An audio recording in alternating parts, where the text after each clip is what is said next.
Hey there, I'm Dan Martell, technology entrepreneur, investor, and creator of SaaS Academy. In this video, I'm going to share with you a strategy to increase your SaaS sales velocity without adding any new reps. And be sure to stay to the end where I'm going to share with you an exclusive resource called the Rocket Demo Builder. It goes over my 5 principles to close more deals and the 9 steps that you're going to need to follow to make that happen.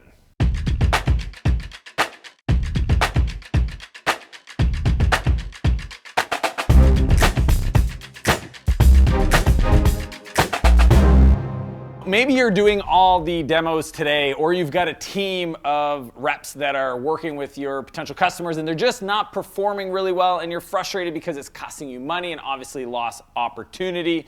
And what you want is essentially a process for bringing on a new sales rep to get them to close faster, to get the deals to get bigger, to essentially increase the total net new MRR, monthly recurring revenue, you're adding to the bottom line. You see, when I was starting my company Flowtown, we hired our first couple reps. That was always the challenge. As a founder, I could communicate, sell, and do really well, but as soon as I had to have other people involved in that process, it got really challenging. So what I needed to figure out for myself is, how do I measure things? How do I get clear on the specific outcomes I want for my sales reps and my sales process and really move that forward? And these are the 5 things you need to do to increase your sales velocity. 1, measure your sales velocity. And it's a really simple formula. Get out a pencil and a pen and I'll walk you through it. Number 1, we need to figure out what is the number of leads that we're actually generating on a 30-day window. Once we have that, then we want to figure out what our conversion to close rate is, or what's called the win rate of our deals.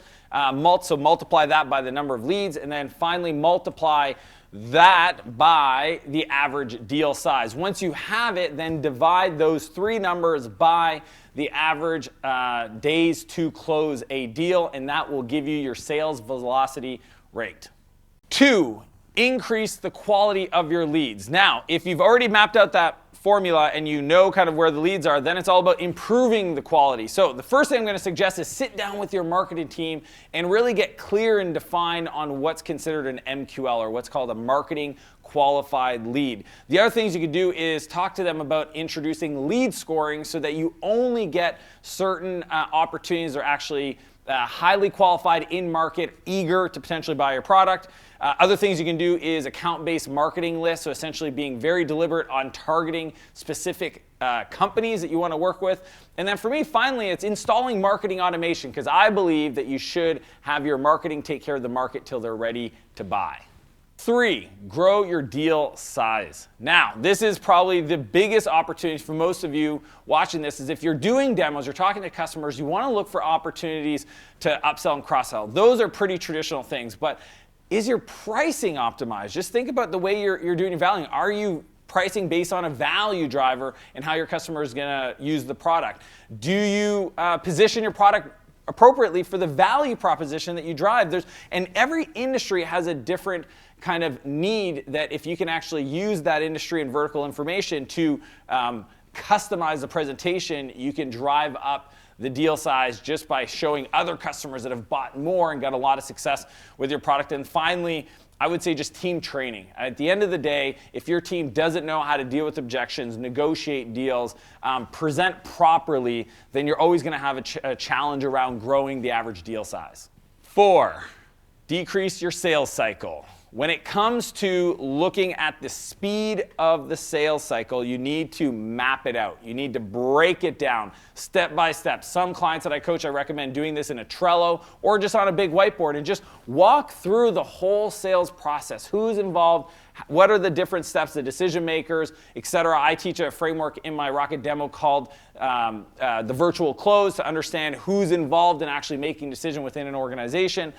But there's a ton of different techniques to increase the velocity. One of my favorite that I recently learned from my friend Michael Litt, the CEO and founder of Vidyard, was that they have this motto amongst their sales reps, is essentially make more friends. Within the organization, if a deal doesn't have enough context assigned to it, the manager will just say, make more friends. And that'll help you increase the champions, the decision makers, the influence your product has within an organization, and will obviously improve your velocity and the time to close a deal.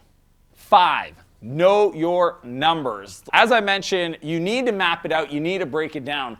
But more importantly, you need to understand the whole pipeline. And that's everything from even measuring the sales velocity. When I sit down with clients, like sometimes they're struggling just to get those numbers. They don't know what their close rate or their win rate is. They don't understand how to measure the average deal size, or they're not measuring it appropriately. So really important to map it out, understand your numbers, and really look at the industry best practices, the vertical that you're in, the kind of product that you sell and the companies you serve. What are their numbers based on where you're at, so you can benchmark and ensure that you're focusing on improving the right part of the funnel, because there is a point of diminishing returns. So the key area is know your numbers, map it to industry best practices, and then focus on your least performing process in that pipeline to increase the overall velocity. So quick recaps: 1, measure sales velocity. 2, increase quality of leads. 3, grow the deal size. 4, decrease your sales cycle. And 5, know your numbers. As I mentioned at the beginning of this video, I want to share an exclusive download with you. It's called the Rocket Demo Builder. It's linked below. You can click the link and download your copy. I go over the 5 principles that you need to understand to really close bigger deals faster, specifically the 10-80-10 principle, as well as the virtual close strategy. And I even give you the 9-step workflow for you to customize the Rocket Demo for your specific situation, so you can teach other people on your team. So click the link, download your copy today. If you like this video, be sure to click the like button, subscribe to the channel, and share it with a friend. Thanks for watching. I'll see you next week.